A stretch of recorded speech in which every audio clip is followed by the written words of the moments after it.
안녕하세요. 저는 30대 후반의 여성 사연자입니다. 많은 고민 끝에 제 이야기를 전하기로 마음먹었는데 막상 이야기를 하려니 어디서부터 어떻게 시작을 해야 할지 어렵기만 하네요.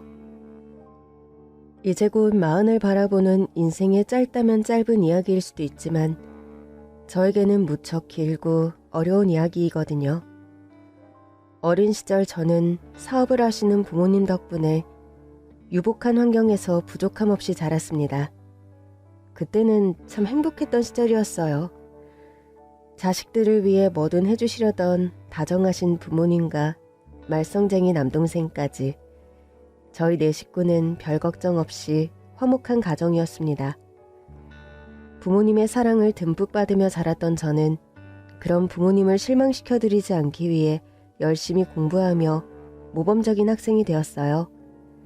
사업을 하시는 부모님 덕분에 많은 것을 누리고 지냈지만 제가 누리는 것들을 위해 부모님이 얼마나 많은 노력을 하고 계시는지 잘 알고 있었거든요. 그래서 저는 부모님께 감사한 마음을 보답하기 위해서라도 더 열심히 공부를 했던 것 같습니다. 하지만 동생은 저와는 달랐어요. 막내라서 너무 오냐오냐 기른 탓인 건지 아니면 부족함 없는 환경에서 어려움을 몰라서 그러는지 나이를 먹도록 철이 들지 않았거든요. 어려서는 장난기 많은 성격이라 그저 별난 줄만 알았는데 사춘기가 지나서도 철들 생각이 없이 사고만 치고 다니더라고요.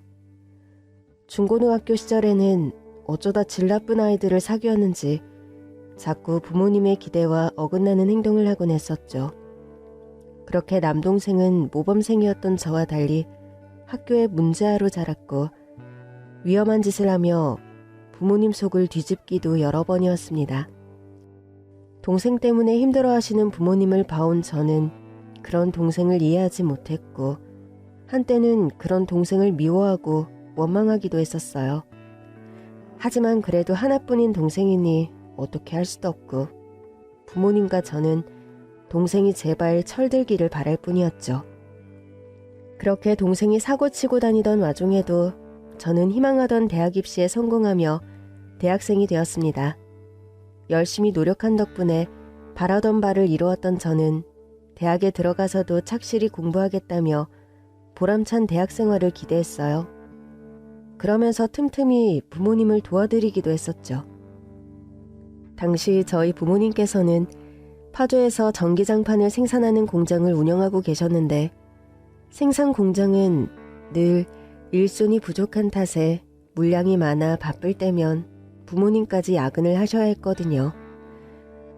그래서 저는 고생하시는 부모님 걱정에 자주 일을 돕곤 했었어요. 하지만 철없는 제 동생은 한 번도 부모님을 도운 적이 없었어요. 동표야, 너 오늘 학교 끝나면 어디 가지 말고 공장으로 좀 가. 알았지? 왜? 나 바쁜데. 네가 바쁘다고 나나 부모님보다 바빠? 또 무슨 사고 치고 다니느라 바쁘겠지. 그러지 말고 공장 가서 부모님 일손 좀 도와드려. 요즘 시즌이라 일손 부족하시다고 난리시잖아. 아이, 싫다니까.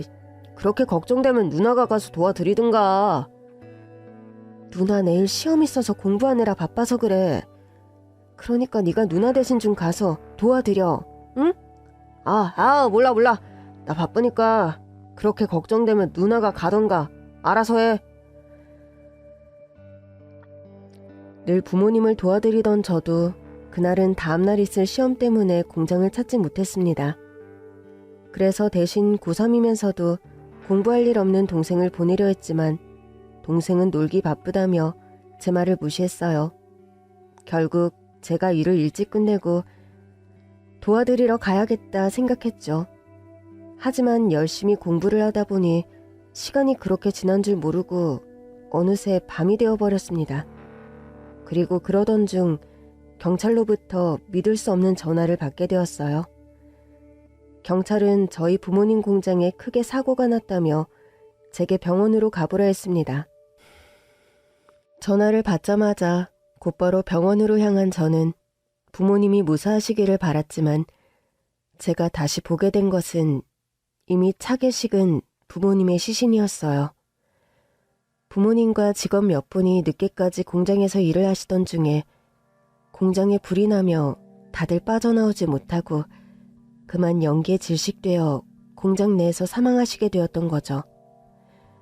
제가 평소처럼 부모님을 도왔더라면 저도 부모님과 함께 변을 당했을 텐데 다행인지 불행인지 몰라도 부모님을 뒤로 했던 저만 목숨을 구한 셈이 되었네요.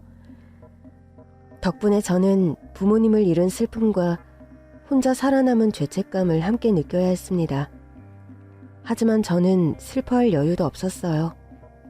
불이 난 원인이 기계 과부하로 인한 합선이었다는 것이 밝혀지며 사고가 저희 부모님의 책임이 되어 그분들의 자식인 저희가 모든 책임을 져야 했거든요. 다행히도 평소 저희 부모님의 성품을 알고 계신 유족분들 덕에 합의를 보며 감옥살이만은 면할 수 있었지만 그 뒤 사고의 책임과 유가족에게 도리를 해야 했던 저희는 부모님이 남기신 모든 재산을 전부 정리해야 할 수밖에 없었습니다. 그렇게 저희 남매는 하루아침에 천의 고아에 빈털터리가 될 수밖에 없었어요. 그 후 저는 학비를 감당할 수도 없고 당장 가장이 되어야 하는 탓에 학교를 그만두어야 했습니다. 전 재산을 처분한 뒤에도 갚아야 할 빚이 남아있었기 때문에 어쩔 도리가 없었거든요. 그 후 저는 혼자 동생 뒷바라지를 하며 닥치는 대로 일을 해야 했고 고생 모르고 자랐던 제 손에는 어느새 굳은 살이 가득해지게 되었습니다. 사고치고 다니던 동생은 부모님이 돌아가신 뒤에 겨우 고등학교를 졸업하며 성인이 되었고 저는 동생만큼은 책임지고 싶었지만 동생은 자기도 돈을 벌겠다며 스스로 공장에 취직을 하게 되었습니다. 철없는 동생이 이제야 철이 드나 싶어 다행스럽기도 했지만 또 그게 마냥 기쁘지는 않더라고요. 공장 운영하던 부모님 밑에서 모자람 없이 자란 동생이 공장 일을 한다니 누나된 마음에 괜히 속이 상했어요. 그래도 이제는 부모님 없이 저희가 스스로 건사하며 살아야 했으니 별 도리가 없었죠. 그렇게 저와 동생은 몇 년간 쉼없이 일하며 돈을 벌었고 몇 년 만에야 겨우 남은 빚을 다 갚을 수 있었습니다. 그러는 사이 저는 20대 후반이 되었고 동생은 20 중반이 되었네요. 빚 갚느라 청춘은 다 흘러보냈지만 그래도 남은 빚이 더 없으니 이제 다시 새 시작을 할 수 있을 거라 생각했어요. 그리고 저는 당연히 동생과 함께하는 미래를 그렸죠. 하지만 동생은 어느 날 갑자기 큰 돈을 벌어야겠다며 원양어선을 타겠다고 제게 알려왔습니다.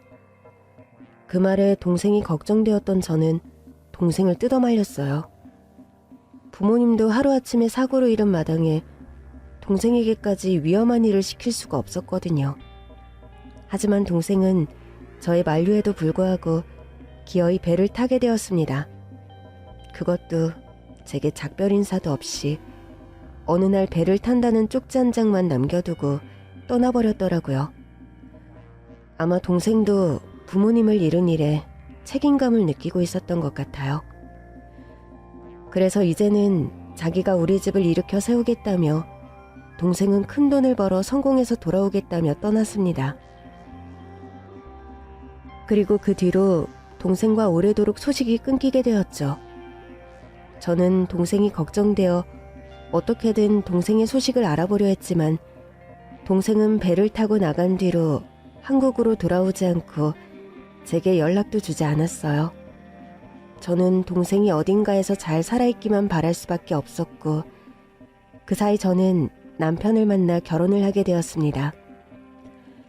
저는 부모 잃고 동생마저 떠나버린 제 사정을 안타까워하며 제게 새 가족이 되어주겠다던 남편의 말을 철석같이 믿었고 그 남자가 저의 동업줄이라 생각했어요. 하지만 남편은 결혼을 하더니 1년도 안 되어 완전히 변해버렸습니다. 아니, 변한 것이 아니라 원래 그것이 본 모습이고 그동안 저를 속였던 거겠죠. 남편은 저를 호강시켜주겠다며 결혼하고는 일을 관두고 살림을 하라고 했었습니다. 남편이 이것저것 사업을 하던 사람이라 금전적으로는 부담이 없었거든요. 30 넘어 결혼한 탓에 하루빨리 아이를 가지고 싶다는 남편의 말에 저는 아이를 갖기 위해 집에서 살림을 하며 가정주부가 되었습니다. 하지만 아이는 생각처럼 쉽게 찾아와 주지 않았고, 그러자 남편은 언젠가부터 집에 있는 저를 식충이 취급하기 시작했어요. 자기는 골프며 명품이며 펑펑 돈 쓰고 다니면서도 제가 쓰는 돈은 아까운 건지 10원 한 장까지 따져가며 용도를 캐물었고, 시댁 식구들과 남편 모두 저를 남편 등에 빨대 꽂고 사는 거지 취급을 하곤 했습니다. 먼저 일 관두고 집에 있으라고 했던 게 누군데 이제 와서 제가 놀고 먹는다 생각하는 거죠. 그게 서러워서 다시 취직을 하려고도 했지만 그때마다 남편은 아이를 핑계로 제 발목을 잡곤 했습니다. 애초에 임신하려고 일을 관뒀으면서 이제와 나가서 푼돈 벌어야 뭐하냐면서 말이에요. 그러면서도 아이가 생기지 않는 이유는 저 때문이라며 뭐든 제 탓을 했었어요. 그렇게 남편이 저를 무시할수록 시어머니와 시댁 식구들까지 덩달아 저를 무시하곤 했습니다. 사실 시어머니는 처음부터 저를 마음에 들어하지 않아 하셨죠. 어쩌면 그건 당연한 일이었어요. 친정도 돈도 없는 저 같은 며느리를 어느 시댁에서 반기시겠어요? 제가 어린 시절 얼마나 곱게 자랐건, 얼마나 공부를 잘했건, 어떤 대학을 다녔건, 과거의 영광은 전혀 중요한 것이 아니었습니다. 결국 남은 건 일찍 친정부모 잃은 천의 고아에 대학 졸업장 받지 못한 고졸 신분일 뿐이었으니까요. 그런 처지를 저도 잘 알았기에 저는 시어머니가 저를 못마땅해 하시는 걸 당연하게 생각했어요. 내가 못난 걸 어떻게 하겠느냐며 그래도 결혼 반대를 하지 않으신 시어머니께 감사하다며 순종하는 마음으로 살아가려고 했었죠.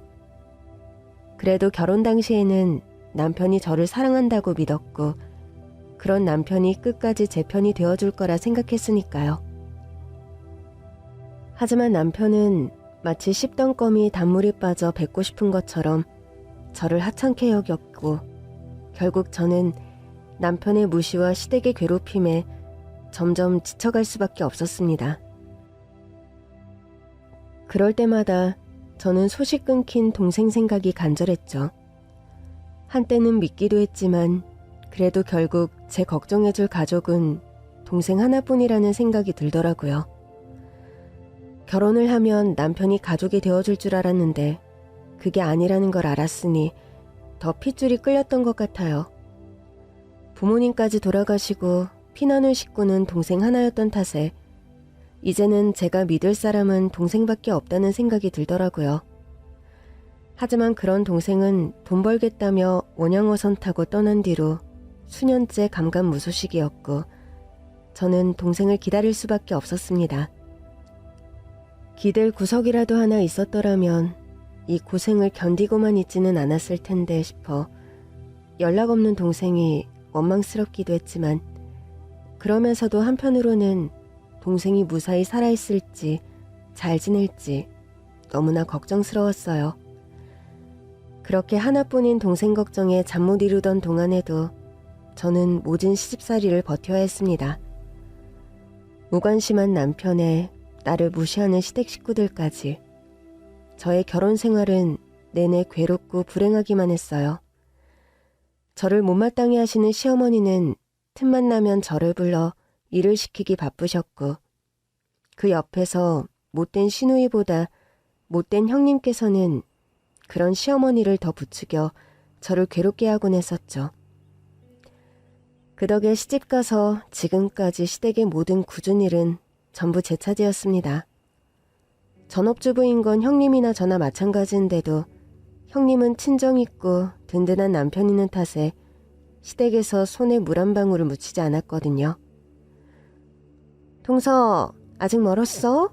식구들 다 배고파하는 거 안 보여? 죄송해요, 형님. 이제 거의 다 했어요. 한 30분만 더 기다려 주시겠어요? 아니, 동서는 하루 종일 집에 있으면서 대체 뭐해? 동서 정말 이기적이다. 혼자 고생하며 돈 벌어오는 서방님 덕분에 일도 안 하고 집에서 탱자탱자 놀면서 살림도 안 하는 거야? 그럴 거면 얼른 애나 낳아 기르던가. 임신도 못해, 살림도 못해. 동서는 제대로 하는 게 뭐야? 애를 낳을 생각이 있기는 한 거야? 설마 지금 생활이 편해서 애 안 낳을 생각하는 건 아니지? 그리고 동서는 어머니한테 살림도 못 배웠어? 왜 이렇게 살림이 늘지를 못해? 아 참, 맞다. 동서는 부모님이 안 계시지. 내가 깜빡했네. 그래, 뭐 동서 사정이 안쓰러우니까 내가 이해해야지. 그래도 앞으로는 손도 좀 빠릿빠릿하게 잘 좀 해봐. 더 이상 식구들 실망시키지 말고. 매번 화내고 윽박지르는 시어머니보다 가끔은 저런 식으로 사람 속을 살살 긁는 형님이 더 미웠습니다. 내 사정 뻔히 알면서 늘 모르는 척 일부러 사람 속을 후벼 파곤 했거든요. 돌아가신 부모님 얘기하는 것도 속이 상하는데 제가 임신을 하기 싫어서 안 하는 게 아니라는 걸 알면서도 제가 일부러 아이를 안 갖는 것처럼 말하는 건 참 못됐다 싶었습니다. 사실 저는 결혼하고 5년 넘게 아이가 생기지 않아 고민이 많았거든요. 병원에서는 스트레스를 받지 말아야 한다고 하시는데 결혼 생활 자체가 스트레스이니 아이가 생길 수가 없는 노릇이었죠. 거기다 형님은 제가 집에서 노는 것처럼 말했지만 사실 저는 결혼하고 한 번도 마음 편히 쉬어본 적이 없었어요. 오히려 직장 생활할 때가 나았다 싶을 정도로 결혼해서는 정말 바쁘게 살았거든요. 집에서는 사업하는 남편 내조한다며 하루 종일 바빴는데 거기다 시어머니와 형님이 자기들 일 있을 때마다 저를 불러 부려먹어대니 제가 쉴 틈이 있을 수가 없었습니다. 시어머니는 나이 들어 힘들다는 이유로 저를 불러다 대신 살림을 살게 하셨고 형님은 애 키우느라 바쁘다는 핑계로 자기 개인적인 심부름까지 저를 시키곤 했었어요. 남편은 이럴 줄 알고 시댁 옆으로 집을 얻었던 건지 하필이면 시댁이나 형님네나 다 한 동네에 있었던 탓에 저는 혼자서 새집 살림을 해야만 하는 형편이었습니다. 그래서 형님이 시키시면 장 봐오는 건 당연하고 세탁소 일이며 구두 수선이며 심지어는 커피 심부름까지 안 하는 일이 없었어요. 차라리 시어머니 모시는 거면 며느리로서 어쩔 수 없는 일이라 이해라도 할 텐데 같은 며느리인 형님마저 저를 부려먹지 못해 안달이시니 저는 몸도 마음도 힘들어져만 갔습니다. 그렇게 형님과 제 처지가 다른 걸 보면 저는 말이 좋아 며느리지 사실 그 집 몸종이나 다름없었어요. 동서, 어머니랑 나랑 지금 백화점인데 여기로 좀 와. 이거저거 사다 보니 짐이 좀 많더라고. 어머니랑 내가 손이 모자라서 같이 짐 좀 들어줄 사람이 필요해서 말이야. 지금 당장 올 수 있지? 그날도 저는 시어머니와 형님의 부름에 백화점으로 달려나가야 했어요. 늘 저를 시댁에서 일하는 하인처럼 생각하는 식구들은 늘 그런 식으로 별것 아닌 일에 저를 불러대곤 했습니다. 장 볼 때에도 어머니는 짐이 많다며 저를 불러 짐을 나르게 했고 그렇게 시어머니와 형님이 쇼핑을 하실 때마저 저는 옷 구경 한번 해보지 못하면서도 식구들의 짐을 대신 들어주러 나가야 했죠. 좋은 건 늘 자기들끼리 하면서 힘들고 귀찮은 것만 제게 시키는 게 시어머니와 형님이었습니다. 하지만 제일 문제는 그런 부름에 거절도 못하고 달려나가는 저였네요. 근데 뭘 이렇게 많이 사셨어요? 오늘따라 짐이 참 많네요. 형님, 짐이 너무 많아서 그러는데 몇 개만 좀 들어주시면 안 될까요? 뭐? 동서 지금 무슨 소리 하는 거야? 동서는 위아래도 없어? 지금 감히 나한테 동서 할 일을 시키는 거야? 사실 제가 도와드리러 온 거잖아요. 저는 쇼핑도 안 하는걸요. 이게 지금 내 앞에서 말대꾸를 하는 거야? 그래서 너는 지금 네 형님을 부려먹겠다 이 소리냐? 너야 이런 거 하는 게 당연한 거고 큰애가 네 할 일까지 다 해야겠냐? 하여간에 아유 못 배운 것이 불평불만만 많지 뭐 하나 시키면 그냥 고분고분하게 하는 법이 없어. 너 이제라도 집에서 쫓겨나고 싶어서 이러냐? 너 같은 거 내 아들이랑 이혼하게 만들어줘. 아 어머니 너무 그러지 마세요. 동서가 이러는 게 한두 번인가요? 워낙 뭘 몰라서 그러니까 그냥 이해해 주세요. 너는 네 형님 때문에 산 줄 알아라. 아무튼 군소리 말고 쇼핑백이나 잘 들어. 거지 같은 게 어디서 말대꾸를 하고 있어? 짐이 너무 많아서 같이 좀 들자 한 것이 그렇게 죽을 죄인지 저는 사람들 다 보는 앞에서 그런 면박을 당해야 했습니다. 형님이랑은 쇼핑하러 다니시면서 저는 백화점까지 부르셔서 짐이나 들게 하시고 거지라고 욕까지 하시니 너무 서러워서 눈물이 날 것 같더라고요. 수년간의 구박에 저도 이제는 상처가 덜한 줄 알았더니 그런 건 면역도 생기지 않는 듯 했죠. 그런다고 또 눈물바람하면 소방 맞고 쫓겨나고 싶냐 윽박 지르실 게 뻔한 탓에 저는 입술을 꾹 깨물며 애써 눈물을 삼킬 수밖에 없었습니다. 그리고 그 많은 짐을 이고지고 땀을 뻘뻘 흘리며 시어머니와 형님의 뒤를 쫓았죠. 그런데 그 순간 누가 저를 부르는 소리가 들렸습니다. 누나 하는 소리에 순간 저는 제가 환청을 들은 줄만 알았어요.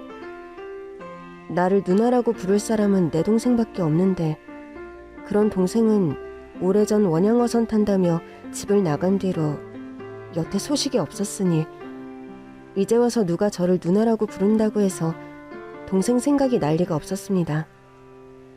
사실 속으로는 내심 철없던 동생이 여전히 철없이 혼자만 잘 살겠다고 나 같은 건 잊어버리고 살고 있는 건 아닌가 싶어 동생에게는 기대도 없었죠. 그런데 그런 제 앞에 나타난 것은 정말로 제 친동생이 맞더라고요. 동표야, 너 정말 동표 맞아? 그래, 나 맞아. 나 동표야 누나. 동표야, 너 그동안 어디 있었어? 배 타러 나가서 여태 소식이 없더니 대체 어디 가서 뭘 하고 다닌 거야? 여기는 또 어떻게 있는 거고? 미안해 누나. 나도 그동안 일이 많았어. 그래도 10년 만에 누나 찾으러 왔잖아. 사실 내일 누나 만나러 가려고 그랬거든? 그전에 누나 줄 선물이나 좀 사려고 그랬는데 설마 누나를 이렇게 다시 만날 줄은 몰랐어. 이런 게 정말 인연인 건가? 근데 누나는 뭐 하는 거야? 누나도 쇼핑하고 있었어? 그 잠깐 사이에 지난 10년간의 얘기를 나눌 수 없다 보니 어쩔 수 없이 짧은 인사를 나누게 되었는데 동생은 그동안 뭐라고 지내는지 몰라도 잘 지냈던 건지 뒤늦게나마 저를 찾아오려고 했답니다. 그래도 오랫동안 소식 없었던 게 미안하기는 했던 건지 저를 만나러 오기 전에 선물을 사려고 백화점에 왔다고 하더라고요. 그런데 어쩜 이런 우연이 있는지 그때 저희가 딱 만나게 되었던 겁니다. 그런데 하필이면 제가 혼자 잔뜩 쇼핑백들을 이고지고 있는 모습에 동생은 제가 쇼핑을 하러 온 줄 알더라고요. 그런 동생에게 저는 뭐라고 설명을 해야 하나 참 난감했어요. 오랜만에 만난 동생 앞에서 안 좋은 꼴은 보이고 싶지 않았는데 하필이면 제가 시어머니와 형님의 짐꾼 노릇을 할 때 동생을 만나다니. 차라리 이게 다 제가 산 물건이라고 거짓말을 해야 하나 어째야 하나 고민이 되었습니다. 그런데 그때 저보다 앞에서 멀찍이 걷던 두 사람이 멈춰선 저를 발견하고 다시 다가오기 시작하는 게 아니겠어요? 아마 제가 쫓아오지 않고 서 있는 걸 보고 화가 나신 것 같은데 이번에는 또 얼마나 난리를 피울지 시댁 식구에게 무시당하는 꼴을 동생에게 보이기 싫었던 저는 서둘러 동생을 돌려보내려 했어요. 동표야, 내가 지금은 좀 바빠서 그러는데 내일 연락해. 누나 전화번호 그대로니까 연락하고 만나자. 알겠지?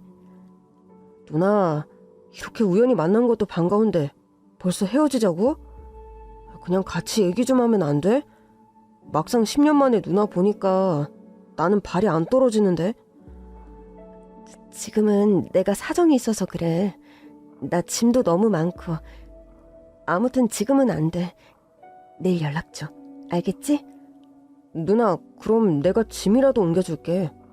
누나 지금 혼자 땀 뻘뻘 흘리면서 너무 힘들어 보여. 아니, 나는 괜찮아. 그러니까 얼른 가봐, 동표야. 응? 제발, 누나 부탁이야.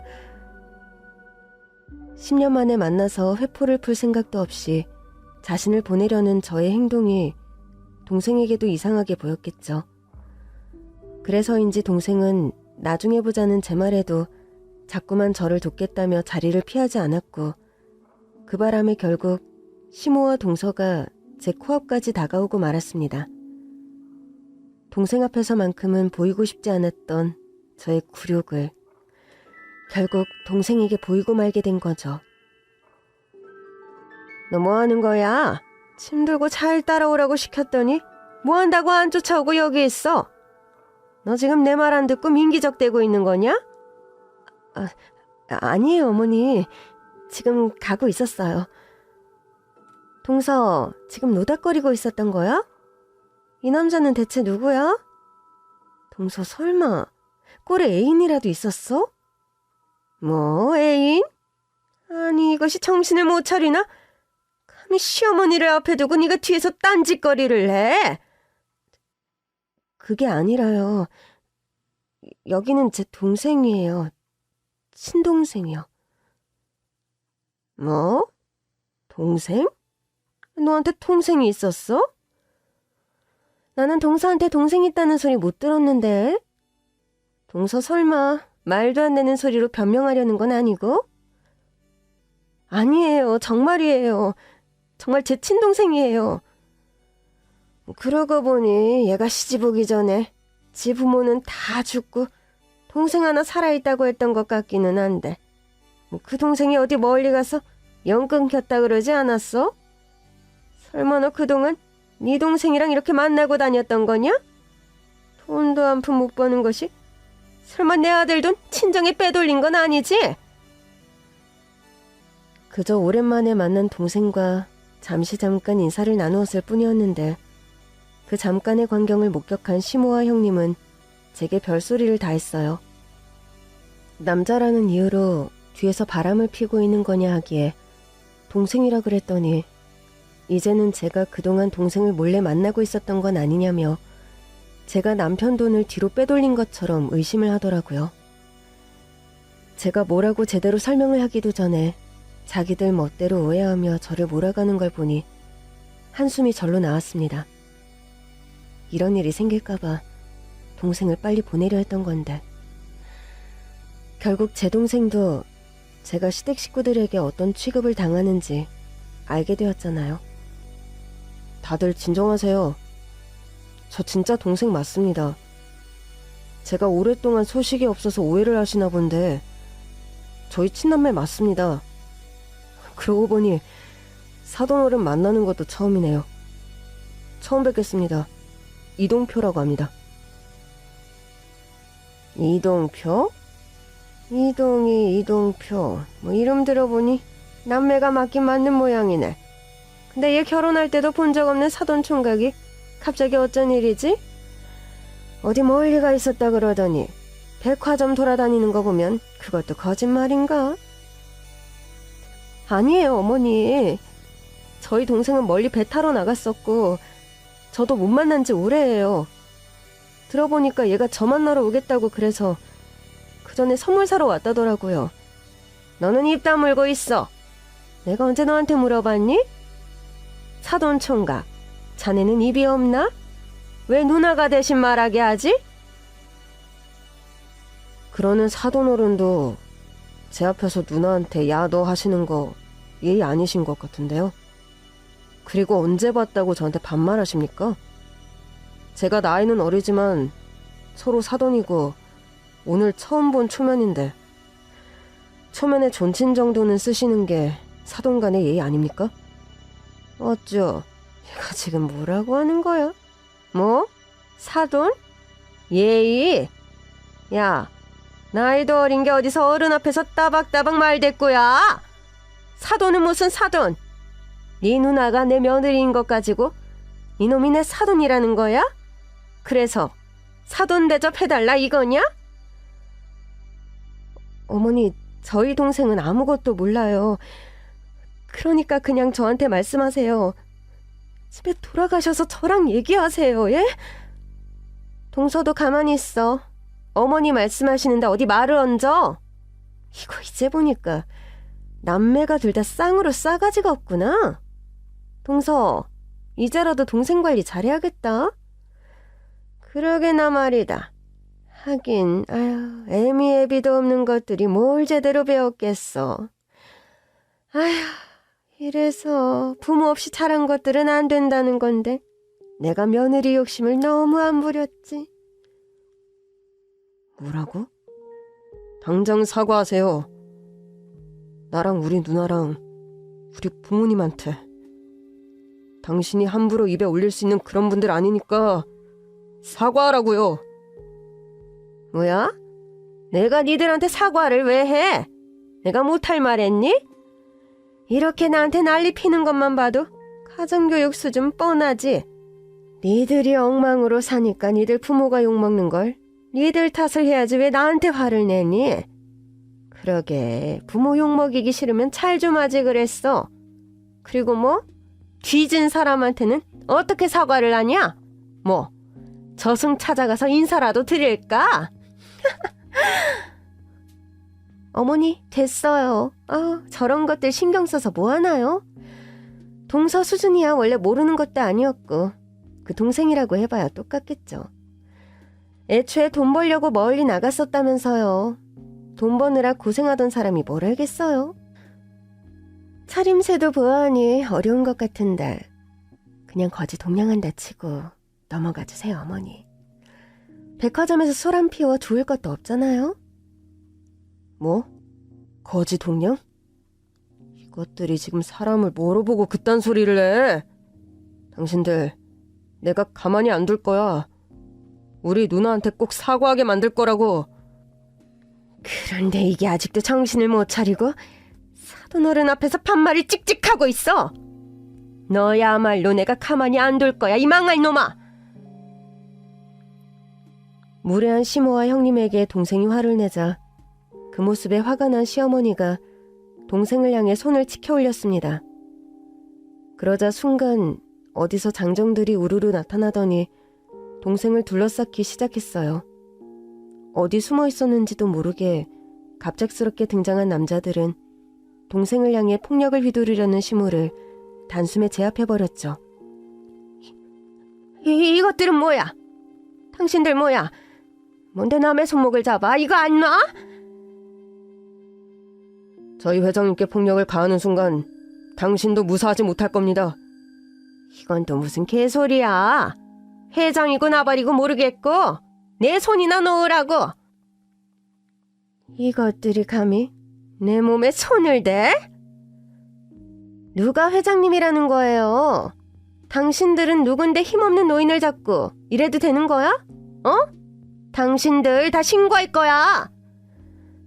회장님, 괜찮으십니까? 이 사람들 어떻게 처리할까요? 어차피 나한테 뭔진 못할 인간들이야. 적당히 겁줘서 보내버려. 뭐라고? 당신 지금 우리 협박하는 거야? 사돈이라 그래서 봐주려고 그랬더니 지금 뭐 하는 짓이야? 당신 누나 집에서 쫓겨나도 괜찮은 모양이지? 누나는 쫓겨나는 게 아니라 제 발로 나오는 거지. 나야말로 당신들 같은 인간들 있는 곳에 우리 누나 계속 살게 할 것 같아? 그리고 이 정도 가지고 협박이라고 할 거면 더 큰일 당하기 전에 말 조심하는 게 좋을 거야. 아직도 사태 파악이 안 된 건가? 대체 그 장정들은 누구이고 그 사람들이 왜 제 동생에게 회장님이라고 하는 건지 저야말로 궁금한 부분이었습니다. 저는 그저 동생이 그동안 원양어선 타고 오랫동안 고생을 한 줄만 알았는데 경호원들이 제 동생을 깍듯하게 대하는 모습이 뭔가 다른 세계 사람같이 느껴지더라고요. 형님과 시모도 뭔가 위화감을 느꼈는지 제 동생의 정체를 궁금해하는 듯했죠. 그러자 동생이 품에서 명함 한 장을 꺼내 그 두 사람에게 보여주더라고요. 자, 뭐 고소를 하던 신고를 하던 하고 싶은 게 있으면 이쪽으로 하시고 앞으로 우리 누나는 다시는 건드릴 생각하지 마. 알겠어? 이게 뭐야? 영어로 적혀있는데? 당신 사기꾼 아니야? 말 조심하십시오. 저분은 당신들 같은 사람들이 상대하실 만한 분이 아니니까. 저분은 브라질에서 5손가락에 꼽히는 대형 회사의 회장님이십니다. 자산 규모만 수천억으로 원래라면 당신들은 감히 말도 못 붙일 만한 사람이라고요. 그런 분께 해코지를 하려거든 그만큼 큰 손해를 감수하셔야 할 겁니다. 그만한 능력이 되시겠어요? 동표야, 저게 무슨 말이야? 회장이라니, 브라질이라니. 너 정말 회장님이 된 거야? 네가 정말 수천억을 벌었다고? 이런 얘기는 만나서 천천히 해주려고 그랬는데 어쩌다 보니 일이 꼬여버렸네. 그래 누나, 나 성공했어. 철 모르고 가족들 속썩이기만 했던 내가 드디어 성공했다고. 성공하기 전에는 절대로 누나를 찾아오지 않겠다고 다짐했는데 그 세월이 벌써 10년이나 흘러버렸네. 좀 더 제대로 자리 잡은 모습을 보여주고 싶어서 내가 너무 오래 걸렸어. 그런데 누나가 이렇게 지내고 있는 줄 알았으면 좀 더 일찍 찾아왔을 텐데. 나는 누나가 이렇게 지내고 있는 줄 모르고 내가 너무 안일했어. 정말 미안해 누나. 아니야 동표야. 그게 네가 미안할 일이겠니. 그런 결혼을 한 것도 이런 시댁 식구들에게 무시당하는 것도 다 내 잘못인걸. 그래도 결국 동표 네가 해냈구나. 나는 그것만으로도 만족해. 그래 누나, 이제 걱정하지 마. 앞으로 모든 일은 다 내가 알아서 할 테니까 누나는 그냥 나만 믿어. 누나, 저 사람들 어떻게 해주기를 바래? 누나가 원하면 뭐라도 해줄게. 나 이제 그 정도 능력 되니까 뭐든 바라는 것만 말해. 뭘 해달라니. 난 그런 거 없어. 이제 와서 복수를 바라는 것도 없고 그냥 저 사람들이랑 이제 인연을 끊고 싶어. 사실 그동안 내가 능력이 없어서 무시를 당하면서도 벗어나지 못했던 거였거든. 내가 친정이 있기를 하니 돈이 있기를 하니 결혼해서는 일도 그만두고 집에서 살림하며 살다 보니 그렇게 구박대기가 되어 있더라. 그제서야 정신 차리고 남편이랑 헤어져 볼 생각도 했지만 이혼도 뭐가 있어야 하는 거지. 아무것도 가진 게 없는 내가 이혼할 자신도 없었어. 그래서 내가 이 꼴을 견디며 살았던 거야. 근데 이제 이렇게 든든한 동생이 나타났으니 내가 뭘 더 두려워하겠어? 그러니까 나는 괜히 유치하게 복수 같은 건 안 바래 동표야. 그래봐야 저 인간들이랑 똑같은 사람이 되겠지. 그래, 누나가 그러기 원하면 그래야지. 그래도 사과는 꼭 받아내. 누나는 그럴 자격 있는 사람이니까. 동생은 자신이 노력해서 집안을 다시 일으키겠다고 했던 저와의 약속을 10년 만에 지켜주었습니다. 그렇게 10년 만에 성공해서 대단한 부호가 된 동생이 저는 무척 기특하고 듬직했어요. 예전에는 철없고 어리기만 해서 내가 챙겨야 했던 동생이었는데 언제 이렇게 성장해 되려 저를 보호해주는 건지. 그동안 기댈 곳 하나 없던 저는 듬직한 동생의 등장이 너무나 고마웠습니다. 그리고 동생은 저를 위해서 어떤 복수라도 해주겠다고 말했지만 저는 복수를 할 생각은 없었어요. 그저 이제는 정말로 그 집과 연을 끊을 때가 왔구나 싶었죠. 어머니, 형님, 다들 잘 들으셨죠? 제 동생이 엄청나게 성공을 했다 그러네요. 브라질에서 손꼽히는 수천억 부자라고 말이에요. 그럼 이제 저도 거지는 아닌 거죠? 그쵸? 아, 동이야. 그래, 정말 잘 됐구나. 세상에, 집 나갔다던 동생이 이렇게 성공해서 돌아올 줄 누가 알았겠니? 내가 조금 전에 사돈총각한테 실수를 했던 것 같은데 그건 네가 잘 좀 설명을 해주렴. 내가 오해가 좀 있어서 그랬던 거지 정말 사돈총각을 나쁘게 대하려고 그런 건 아니거든. 그래, 동서. 우리 얘기 좀 잘해줘. 그럼 동서 이제 잘난 동생 덕분에 떼부자 되는 거야? 동생이 뭐 좀 해준대? 하긴 하나뿐인 누나인데 뭐라도 해주겠지. 그럼 동서 앞으로 우리가 잘해줄게. 그래도 우리가 같이 지낸 세월이 있는데 앞으로 잘 지내면 되지 않겠어? 제가 뭐 알아요? 저는 형님이랑 잘 지낼 생각 없는데. 설마 이제 와서 저랑 잘 지내고 싶으신 거예요, 형님? 언제는 제가 뭣도 모르는 거지라고 무시하셨으면서? 동서는 또 뭘 말을 그렇게 섭섭하게 해. 우리 가족 아니야? 가족들은 서운할 때도 있고 잘 지낼 때도 있고 그런 거지. 그리고 우리가 또 막 친해질 만한 그런 계기가 없었잖아. 이제 동서 동생도 돌아왔고 우리도 좀 잘 지내보고 그러면 되지. 안 그래? 글쎄요.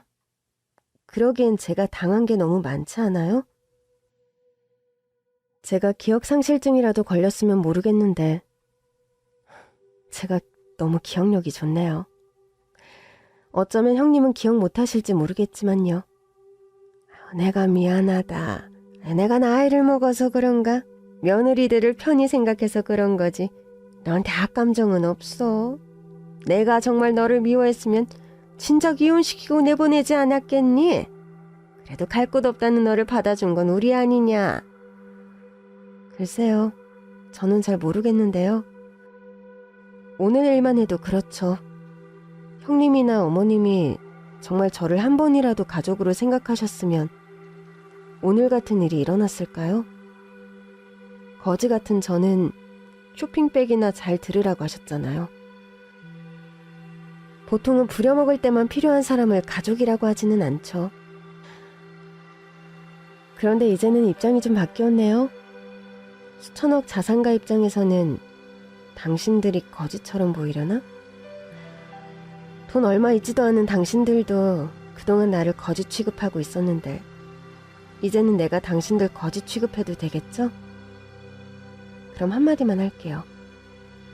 나는 감히 거지 같은 당신들이랑 가족할 생각 없으니까 앞으로 내 눈에 띄지 말고 꺼져. 수년간 마음에만 담아둔 말을 하게 되니 어찌나 속이 후련한지. 저는 마치 사막 한가운데서 얼음을 띄운 사이다를 마신 기분이었어요. 게다가 꺼지라는 제 말에 당황스러워하면서도 신세가 뒤바뀐 제 눈치를 보느라 아무 말 못하며 저를 보고 억지 웃음을 짓는 시모와 형님의 표정도 너무 우스웠네요. 약자 앞에서 강하고 강자 앞에서 약한 비겁한 인간들 그 자체였거든요. 그렇게 시모와 형님에게 한 방 날린 저는 그 자리에서 쇼핑백들을 집어던지며 남편에게 바로 전화를 때렸습니다. 그리고 그동안 속에만 담아두었던 말을 드디어 뱉었죠. 뭐야, 이 시간에 왜 전화질이야? 집에서 놀아서 뭘 모르나? 일하는 사람 생각 안 해? 생각 안 해. 아니, 앞으로 당신한테 전화할 일도 없으니까 마지막 전화해준 걸 고마운 줄이나 알아. 우리 이혼하자.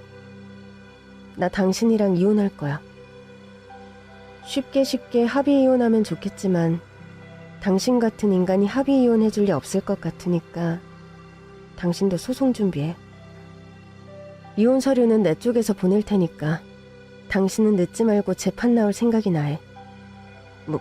뭐야, 당신 미쳤어? 뭐 잘못 먹었어? 이혼이라니?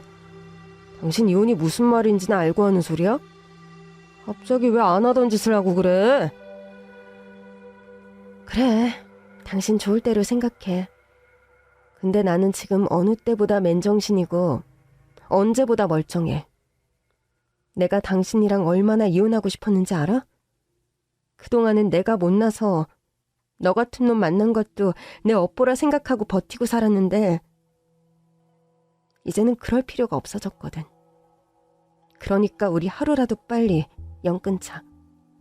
아, 혹시나 나 엿먹이려고 재판에 안 나오거나 딴짓거리하면 내 동생이 당신 가만히 안 둘 거야. 내 말이 무슨 말인지는 당신 엄마 통해서 듣고. 아무튼 나는 할 말 다 했으니까 법원에서 보자, 이 쓰레기 같은 놈아. 너랑 헤어질 수 있어서 속이 다 후련하다. 그 후 저는 동생의 경호원들과 함께 시댁으로 가 짐을 챙겨 나왔고 동생의 도움으로 이혼 전문 변호사를 선임해 이혼 소송을 진행하게 되었습니다. 저 혼자 하기에는 비용도 용기도 나지 않아 늘 마음속으로만 삭히고 상상만 하던 일이 동생의 도움을 받으니 속전속결로 진행되기 시작하더라고요. 사실 저는 변호사 사무실 방문이 처음이 아니었습니다. 전에 한번 남편과 크게 싸우고 정말 이혼 생각이 간절해서 변호사를 찾아간 적이 있었는데 그때 제가 변호사 비용을 댈 형편이 아닌 걸 알고는 그 변호사가 저를 도와주지를 않으시더라고요. 제가 시댁에서 무시당하는 것 가지고는 이혼 사유가 안 된다나 뭐라나 하면서 그냥 참고 살라고 하는 겁니다. 아니면 소송 비용을 들고 오라는데 몇백이나 하는 그 돈이 저한테는 귀했거든요. 그래서 우물쭈물 말 못하고 있으니 바쁘다며 다른 변호사 알아보라고 쫓겨나듯 변호사 사무실을 나왔어야 했는데 이번에는 달라도 너무 달랐네요. 무조건 시댁 식구들과 남편에게 이혼의 책임이 있다며 온갖 법을 동원해서 제게 유리한 이혼으로 도와주신다고 하시더라고요. 변호사님의 능력도 좋으시겠지만 그런 능력 좋은 변호사를 구한 것도 전부 저희 동생 덕분이었어요. 그렇게 저는 동생 덕분에 남편과 무사히 이혼을 할 수 있었습니다. 제 예상대로 남편 놈이 순순히 합의 이혼을 해주지 않겠다고 해서 소송으로 가야 했지만 그래서 오히려 저는 남편에게 본때를 보여줄 수 있었어요. 남편은 자기가 바람을 피기를 했냐, 나를 때리기를 했냐 하면서 자기한테는 아무 잘못이 없다 그랬지만 알고 보니 남편의 무시와 시댁 식구들의 괄시도 이혼의 책임이 되더라고요. 덕분에 저는 시모와 남편 모두에게서 위자료를 받아낼 수 있었고 남편과 살면서 그 집에서 고생한 만큼 재산 분할까지 받아낼 수 있었습니다. 저는 남편이 늘 돈 없다고 하기에 재산 없다는 얘기를 철석같이 믿고 있었는데 알고 보니 그동안 저 몰래 불린 재산이 꽤 되더라고요. 불경기라며 문 닫아야겠다던 업장들도 사실은 더 늘어나고 있었고 저 몰래 세받은 오피스텔도 있더라고요. 그렇게 남편이 재산을 불릴 동안 저는 옷 한 벌 못 사입고 거지 취급당하며 고생만 했는데 말이죠. 그게 억울해서라도 제가 남편의 재산을 분할받은 게 참 다행이었어요. 그 와중에 남편은 저에게 재산 분할을 해주기 싫어서 시모와 자기 형 앞으로 자기 재산들을 돌려두었는데 변호사님들이 그걸 전부 찾아내 주셨어요. 그 재산의 실질적인 주인이 제 남편이라는 것을 소명하고 남편이 은닉한 재산들을 파악한 덕에 제가 빈손으로 이혼하지 않을 수 있었네요. 예전이었으면 그 돈을 받고 정말 믿을 수 없이 기뻤을 거예요. 결혼한 뒤로 제 수중에는 돈 100만 원이 없었고 남편 허락 없이 마음대로 쓸 수 있는 돈이 없었는데 갑자기 억 단위 돈이 제 앞으로 생겼으니 얼마나 행복했겠어요. 아마 그 돈이라면 평생 걱정 없겠다 생각했겠죠. 그런데 수천억의 자산가인 동생을 두게 되니 그런 돈도 다 푼돈같이 느껴지더라고요. 그래서 저는 재산 분할받은 그 돈을 기부하기로 했습니다. 사실 제가 악착같이 재산 분할 받으려고 했던 건 돈 때문이 아니었거든요. 잘난 동생 덕에 앞으로 돈 걱정 없이 살 수 있는 마당에 그 돈 몇 억이 아까웠겠어요? 그보다는 제가 고생한 만큼 그냥 빈손으로 나오기에는 억울한 감이 있었다는 겁니다. 그리고 무엇보다 돈이라면 환장하는 돈벌레 같은 시댁에 작은 복수라도 해주고 싶었거든요. 남편도 같이 사는 동안 나한테는 10원 쓰기 아까워하던 사람이니 제가 이혼하는 마당에 자기 재산의 절반을 떼어가면 아마 돌아버리겠죠? 아마 평생 그 돈이 아까워서 헛병이라도 나겠다 싶더라고요. 그래서 대단한 변호사님들 쓰며 끈질기게 이혼 소송을 해서 악착같이 재산 분할을 받아냈지만 남편 놈이 번 돈을 제가 쓰고 싶은 생각은 없었습니다. 그래서 저는 그 돈을 고아원에 기부하기로 했어요. 아마 제가 자기에게 뜯어간 돈을 쓰지도 않고 기부했다는 걸 알면 남편은 2배로 아까워할지도 모르겠네요. 그럼 제 복수도 2배가 되는 셈이겠죠? 아무튼 저는 그렇게 남편과 무사히 이혼을 했고 지긋지긋했던 시댁으로부터 벗어날 수 있었습니다. 그리고 그 후 저는 같이 가자는 동생을 따라서 함께 브라질로 왔고 저는 브라질에서 국빈 대우를 받으며 남부럽지 않은 호화 생활을 누리고 있네요. 시댁 식구들 짐 들어주며 몸쪽 노릇하던 제가 이제는 비서에 도우미까지 쓰며 집에서 손 하나 까딱하지 않아도 되었으니까요. 처음에는 해외여행 한번 못 가봤던 제가 지구 반대편 낯선 곳에 가서 잘 지낼 수 있을까 걱정도 되고 이제 와서 괜히 동생에게 짐이 되는 건 아닌가 싶기도 했지만 지난 10년간 내내 저를 위해 살았다는 동생 말에 저도 동생의 호의를 고맙게 받기로 했습니다. 그리고 앞으론 동생 덕 보며 살기로 했죠. 사실 가족을 그리워했던 건 저도 마찬가지였거든요. 세상에 가족보다 더 중요한 게 뭐가 있겠어요? 이제 남은 가족이 서로뿐인 저희 남매는 앞으로 누구보다 서로를 위하고 아끼며 행복하게 살아갈 겁니다. 그럼 여러분들도 저희 남매의 행복을 빌어주시기를 바라며 제 이야기는 여기서 마칠게요. 감사합니다.